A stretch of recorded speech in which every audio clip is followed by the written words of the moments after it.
Thank you for inviting me to speak at the awards ceremony. It's an honour to be able to share my experience of studying arts, health and well-being at Marjon University. My MA journey started in July 2022, a week after the death of my lovely mum, Pamela. I was sitting scrolling on my phone late at night, as you do, and I saw an advert for a summer school in experimental theatre.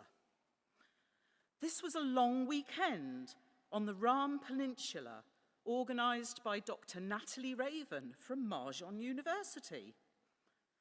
I was delighted to be offered a space, as I had not done any experimental theatre since my undergraduate degree at Canterbury University in 1983-1987. To my surprise, I was not the oldest participant in the group. Everyone was enthusiastic and generous with sharing their skills. During the weekend, I chatted to Dr. Raven about my background. She suggested I might consider an MA at Marjon. She explained how the university was set up to support working class students and that I had as much right to further education as more wealthy individuals.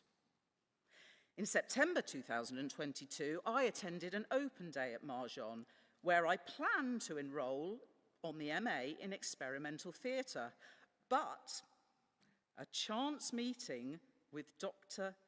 Kate Massey-Chase led me to enrol on MA Arts, Health and Wellbeing. In 2022, I was running Seize the Moment, a social enterprise that I'd set up in 2005 to empower young people through the arts. Our work was based in Torridge, North Devon, and initially centred on rurally isolated young people. The company was so successful that in 2010, we'd been awarded the prestigious Big Lottery Young People's Fund of £200,000. For 5 years, we ran youth-led initiatives in deprived communities using a large van, which enabled us to tour the area with a team of trained youth workers providing activities 7 days a week.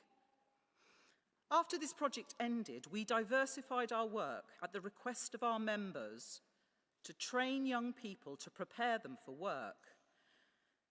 We ran a community project called Happy Cafe, based in Westward Ho, open 7 days a week, providing nutritious meals and accredited training in a range of subjects, from healthy eating on a budget to community composting. We were a prominent arts organisation in the area, joining local carnivals and holding large-scale community events. The pandemic in 2020 brought our work with vulnerable groups to a standstill.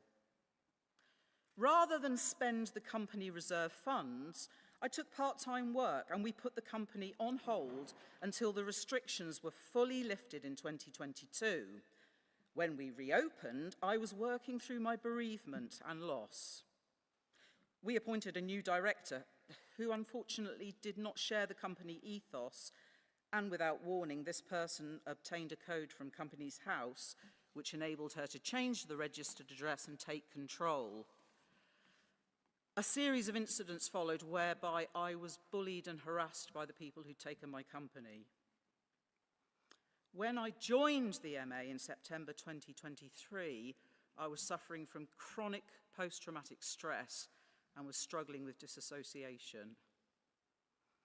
The other students on the course made me feel accepted and welcome, even though I was mentally quite unwell. I had to drive from my home near Great Torrington across Dartmoor and into the city to study. I was making a journey of 90 minutes each way, twice a week, and there were days when I was hardly able to speak due to the ongoing bullying.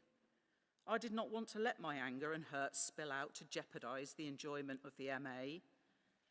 Dr. Massey-Chase provided a series of practical workshops that helped me slowly rebuild my confidence. and my ability to speak in front of people without stammering. I'd been so badly affected by the company takeover that I'd become non-verbal for a period of several months where I felt it was pointless to talk because no one was listening to me.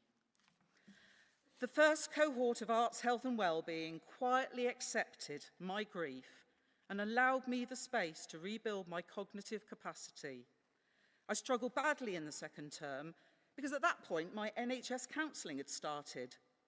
The talking therapy released triggers that were detrimental to my recovery. In the final term, when I worked on my dissertation, I chose to research the benefits of puppetry in bereavement and grief.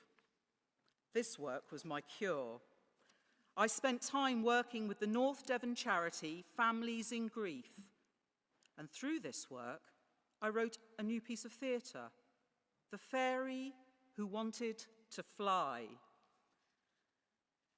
Working on a dissertation can be an isolating experience, but I had the support of Jenny and Chloe, who checked in on me regularly and kept me going when I became despondent.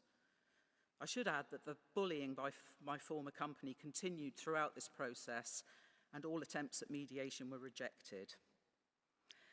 In September 2024, I submitted my dissertation and celebrated my 60th birthday.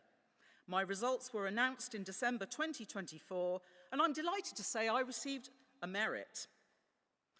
All things considered, I am both amazed and proud that I completed the full-time MA. The support of my 2 MA friends during this process will never be forgotten, and I'm deeply grateful to them. I'm also indebted to Thomas Nichols, or Library Tom as he became known. I did my first degree way before the internet arrived, and I was seriously lacking in the skills required for modern research. I cannot thank him enough for his invaluable advice and patience. The supportive environment at Marjon is something special that helped me succeed in very difficult circumstances. I would like to thank Dr. Massey Chase for giving me the chance to rebuild my broken brain, and thank you to everyone on the course who supported me and showed me friendship when I felt so isolated. And thank you to everybody who is here today.